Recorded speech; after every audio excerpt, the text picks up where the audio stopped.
검은 세단이 또 정문 앞에 서 있었다. 같은 시간, 같은 자리였다. 며칠째 반복되는 장면이었다. 정기호는 CCTV 화면에서 시선을 떼지 않았다. 보안팀에 들어온 지 석 달. 그는 이미 이 차량을 여러 차례 확인했다. 번호판은 늘 절반쯤 가려져 있었고 운전자의 얼굴은 한 번도 제대로 잡히지 않았다. 우연이라 보기엔 지나치게 규칙적이었다. 기호는 짧게 숨을 고르며 마음속으로 생각했다. 이 차는 반드시 움직일 것이다. 그의 인생에도 한때는 움직임이 멈춘 적이 있었다. 청소년 유도 국가대표, 금메달리스트, 사람들은 그를 성공이 보장된 인생이라 불렀다. 그러나 단 한 번의 부상으로 모든 것이 끝났다. 착지 순간의 미끄러짐. 그날 이후 그는 매트 위에 설 수 없었다. 재활은 길었고 복귀는 불가능했다. 사람들은 하나둘 떠났고 박수도 관심도 사라졌다. 남은 것은 몸에 밴 훈련과 스스로를 지키는 법뿐이었다. 기호는 결국 경호학을 선택했다. 사람을 쓰러뜨리는 기술이 아니라 사람을 지켜내는 기술이었다. 미국 대기업 보안팀에 입사했을 때 동료들의 시선은 차가웠다. 유도 금메달이라는 이력은 존경보다 조롱에 가까웠다. 기호는 변명하지 않았다. 말 대신 일로 답했다. 동선을 점검하고 사각지대를 기록하고 불필요한 감정 없이 보고서를 올렸다. 그리고 그 중심에 킴벌리가 있었다. 킴벌리는 회장의 딸이었다. 그러나 그 사실은 그녀를 안전하게 만들지 못했다. 늘 감시받았고 늘 보호의 대상이었으며 늘 위험의 중심에 서 있었다. 그래서 그녀는 감정을 드러내지 않았다. 사람을 거리로 판단했고 일로만 평가했다. 기호는 달랐다. 그는 그녀를 특별하게 대하지 않았다. 친절을 앞세우지도 않았고 과장된 배려도 하지 않았다. 그저 필요한 거리에서 필요한 행동만 했다. 어느 날 그녀가 말했다. 당신은 이상하다고. 기호는 잠시 생각하다 답했다.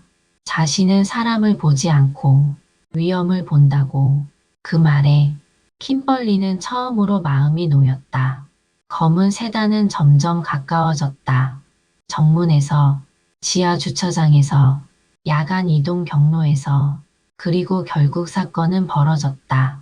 어둠이 내려앉은 지하 주차장. 누군가 그녀의 팔을 거칠게 잡아 끌었다.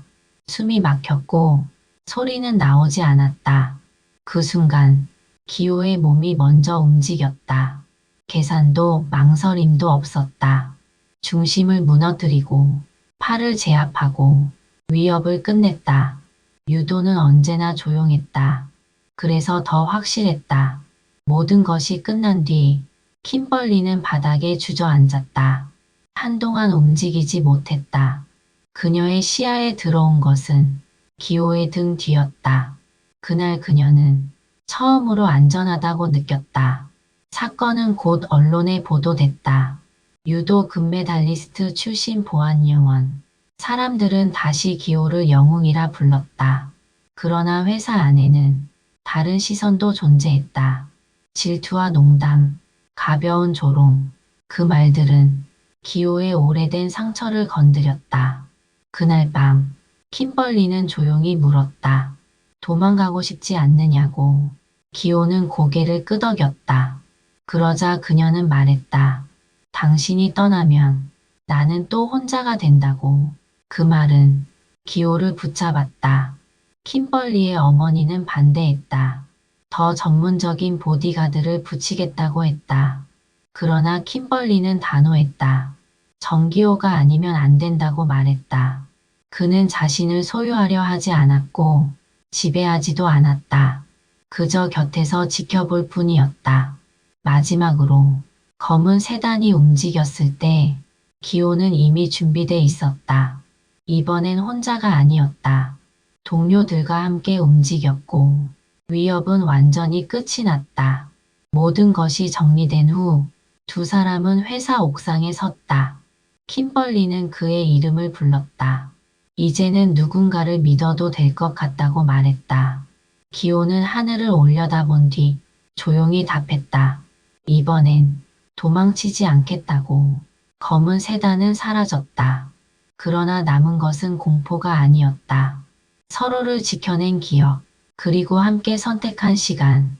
사랑은 사람을 흔들기도 하지만 사람을 버티게도 한다. 그들의 사랑은 조용히 그러나 단단하게 시작되고 있었다.